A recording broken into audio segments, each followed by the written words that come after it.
What's up, YouTube? I'm Xero Zeus, and welcome back. Welcome back, finally, to Boruto. Another Boruto episode. I think it was most definitely 2 months. It took 2 months. I know everybody is like on the train with just, this isn't the greatest. But I was actually waiting for this to come back. I'm not even gonna sit there. I'm not fronting or anything. I was actually waiting for this to come back. But please like, subscribe, share, and comment. Thank you for watching. And without any further ado, let's get into my Boruto episode 155 review. This is really crazy because from the preview, the way that it looked, I'm not even gonna lie, it did not seem like this week's episode was gonna be interesting at all. I'm not trying to play my boy Mitsuki. I'm happy to see him on the screen. I'm happy to see him doing stuff. But when they have him doing stuff like, babysitting a cat, it's just like, I kind of don't give a fuck about any of that. I'm just gonna be 100 with you. It's just like, I don't understand. But anyway, so basically the episode starts off, I'm like immediately cringing up because it's just like I see the cat and I'm just like, all the rage. And Mitsuki is basically following behind the cat. So it's implied that he's had this cat for some time, and he it's not his, but it's been following him around for a while because I believe they had an episode with the cat before, right? That everybody also hated. And it's like, at first I seen the episode for the first time and I'm like, okay, I'm like, I hate this. And then I seen it a second time and I'm like, I kind of understand what the cat was being used for this time. Okay, so basically the cat leads Mitsuki to this guy and he's like in the alleyway, it's like raining and stuff, and I'm not gonna lie, it just kind of had like sparked my interest because it's like, okay, not cat stuff. So the guy's basically bleeding on the ground. It looks like he's been jabbed in the side with a knife or something, and he's just like talking to the cat, and Mitsuki just like casually, like there's nothing going on and stuff like that. And Mitsuki is basically trying to ask him who he is. He just falls out, and basically my boy Mitsuki stitches him up, right, gets him right, and he wakes up in the bed and stuff, and they have a nice little conversation, and basically just going into who he is. And well, he was about to explain his story. I think he just had a story set up so he could tell a bunch of lies, like he could get around everything. Like it seemed like he was ready for Mitsuki to ask him about that question, because when he said something about it, like, you don't want to know why I was hurt in the alleyway or anything like that. And yeah, Mitsuki like, I don't care. I honestly don't care.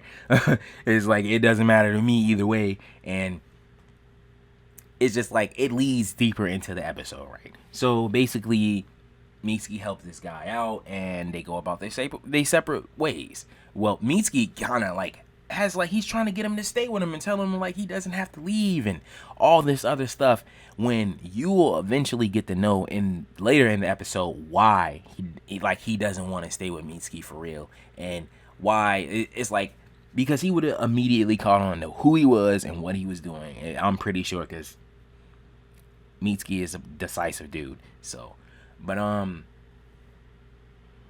it's like Boruto and Sarada, I didn't exactly expect to see them so many times throughout the episode. And so, okay, it's like you have this where he meets the guy. I think the dude is Samidare, some shit like that. And basically,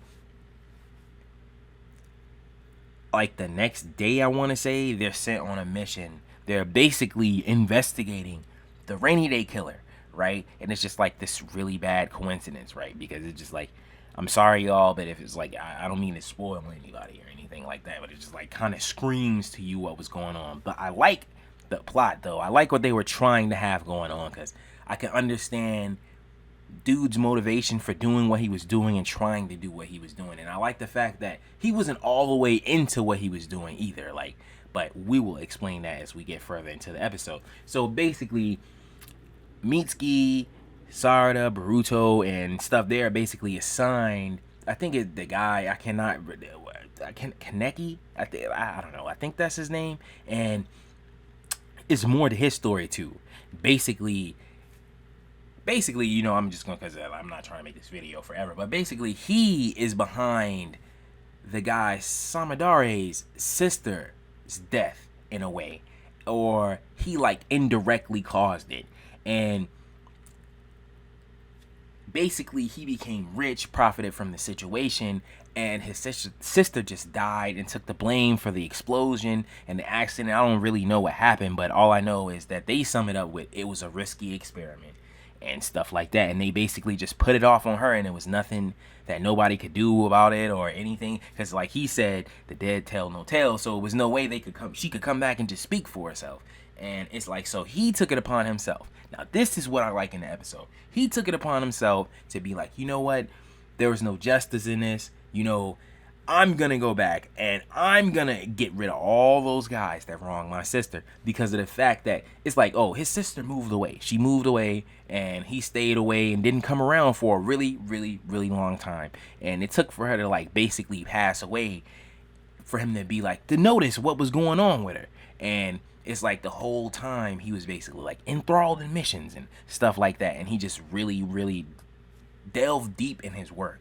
And it's like, you can blame him, but you kind of can't blame him. And it's like he and she victim of circumstance and stuff like that. And I just like that. And he just like took it upon himself to get justice for his sister. I think that was cool. So if I'm not mistaken, he killed like 2 or 3 people already. And I think that moment when Mitsuki and Mikazuki catch him in the alleyway, it's kind of after his third encounter, I think, with his third victim. And it's like Mitsuki just broke down the whole situation and his psyche and everything. And it's just so crazy. And just like, it's something else I forgot to mention too, is that like he had this like crazy jutsu with like needles, and like the needles were in the rain, and stuff like that. It's just so crazy, because I'm gonna get to that point too, because you would think it would be something amazing that would come from that, or it would be something, but it just like, it really, really got downplayed, and I'm gonna explain how. But when all boils down to it, I like the way, this guy, he was really out for, he didn't want to kill anybody, and he basically, so I'm just going to skip all the way to the end, and he basically is explaining to Mitsuki in their final fight, like, I didn't actually mean to kill anybody, but then when I kind of like learned that, my sister just died because of something that they had going on, and they blamed her for everything, it's just like, I was feeling that. I was like, I felt bad for that guy. I felt like that was bad. No, the thing that I don't feel bad for was that final fight, because that really wasn't a fight or anything at all. It was just kind of like Mitsuki just swiped away a fly or something. Like, he did his like amazing jutsu that's been talked up throughout the whole episode, and it's just like he just swiped it away, hit him with a little snake lightning. That it was like, pam, that was the end of it, right? And he didn't die or anything, even though it's crazy, because at the end he just, I don't know, it just like, it kind of seems like it comes out of nowhere, but then you can just think like, I guess he just like, I couldn't get rid of everybody that I wanted to get rid of, and they're probably gonna lock me up forever and stuff like that, so I'm gonna get rid of myself, I guess that's what he was thinking. So yeah, it's like, that's basically how the episode ended, and it is like implied that he's still alive. Like, you see at the end of the episode, like Mitsuki goes to see him and stuff, and who else is in the hospital besides him. So I just thought that was crazy, and I just wanted to say that this episode panned out to be a lot better than what I thought it was, just because of the fact that, I'm not gonna lie, I just thought this was going to be Mitsuki and the kitten episode again. But anyway, I'm gonna end it right here, because I still got another video to do, so I'm just like, I'm super hyped trying to run through it. But anyway, I'm gonna end it right here. This has been my Boruto episode 155 review. Please like, subscribe, share, and comment. Thank you for watching, and let's get right. I'll see you next video. Tank head.